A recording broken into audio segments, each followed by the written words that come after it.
मवियामधून बाहेर पडून पालिका निवडणुका काँग्रेस स्वबळावर लढली। मुंबईत काँग्रेसला आजवरच्या सर्वात कमी संख्येवर समाधान मानावं लागलंय। पाहूया काँग्रेसच्या भवितव्याविषयी नेमकं काय सध्या घडतंय हे सांगणारं खास पॅकेज।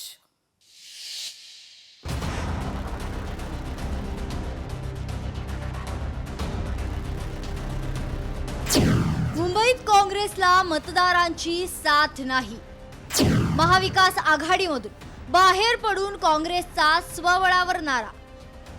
भिवंडी, निजामपूर, लातूर, कोल्हापूर, नागपूर, चंद्रपुरात यश। उर्वरित महाराष्ट्रात काँग्रेसचा स्वबळाचा फॉर्म्युला यशस्वी। महापालिका निवडणुकांचे बिगुल वाजल्यावर राज आणि उद्धव ठाकरे यांनी एकत्रित येण्याचा निर्णय घेतल्यावर काँग्रेसनं थेट स्वबळाचा नारा दिला। परप्रांतीयांविरोधात भूमिका घेणाऱ्या मनसेच्या राज ठाकरे यांच्या सोबत सत्तेचा लोभ काँग्रेसला नको होता। त्यांनी मनसे विरोधात भूमिका घेत पालिका निवडणुकांपुरते महाविकास आघाडीतून बाहेर पडण्याचा निर्णय घेतला। कांग्रेस पार्टी इस बार चुनाव अकेला लड़ रहे हैं। महाविकास आघाड़ी के साथ हमने पार्लियामेंट के चुनाव लड़े, असेंबली के चुनाव लड़े, लोकल बॉडी के चुनाव लोकल लेवल पे कंडक्ट करते हैं।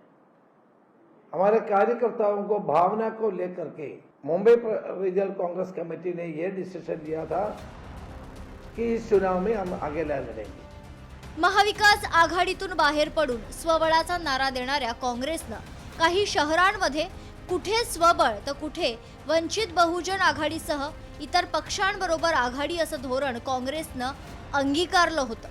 लातूरमध्ये अमित देशमुख यांनी काँग्रेसला चांगलंच यश मिळवून दिलंय, तर चंद्रपुरात विजय वडेट्टीवार यांनी पक्षाला मोठं यश मिळवून देत भाजपला सत्तेच्या बाहेर केलंय। कोल्हापुरात महायुतीनं घेरूनही सतेज पाटील यांनी खिंड लढवली, तर काँग्रेसच्या या निर्णयाचा त्यांना फायदा झालाय असं आता त्याचे महाविकास आघाडीतील सहकारी शिवसेना ठाकरे सेनेनं मान्य केलंय। काँग्रेसची स्ट्रॅटेजी ही योग्य होती, आम्हाला माहिती आहे, चर्चा होती आमची। काँग्रेस ज्या स्ट्रॅटेजीनुसार निवडणुकीत उतरली होती ती योग्य होती आणि त्याचा फायदा झाला। पण तरीही आम्ही एक प्रबळ आणि मजबूत विरोधी पक्ष महापालिकेत शिवसेना, महाराष्ट्र नवनिर्माण सेना, काँग्रेस आणि इतर सगळे आम्ही भारतीय जनता पक्षाच्या तोंडाला फेस आणू। काँग्रेसला मिळालेली आघाडी लातूरमध्ये 44 उमेदवार निवडून आले, तर कोल्हापुरात 34 उमेदवार निवडून आलेत, नागपुरात 34, चंद्रपुरात 27, मुंबईत 24, अकोलामध्ये 21, अमरावतीमध्ये 15 काँग्रेसचे उमेदवार निवडून आलेत। भाजपनं पैशांचा जोर आणि दमदाटी करून विजय मिळवल्याचा आरोप काँग्रेस प्रदेशाध्यक्ष हर्षवर्धन सपकाळांनी यावेळी केलाय। काँग्रेसकडून एक संध प्रचार मोहीम आखण्यातच पक्षांतर्गत संघर्ष करावा लागल्याची चर्चा पक्षाच्या नेत्यांमध्ये आहे। प्रचार करताना नेत्यांनी वैयक्तिक बालेकिल्ल्यातच प्रचार केल्याचं दिसून आलं।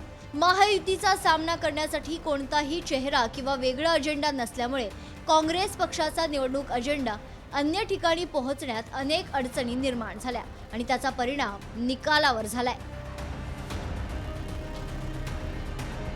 ब्युरो रिपोर्ट, लोकशाही मराठी, मुंबई।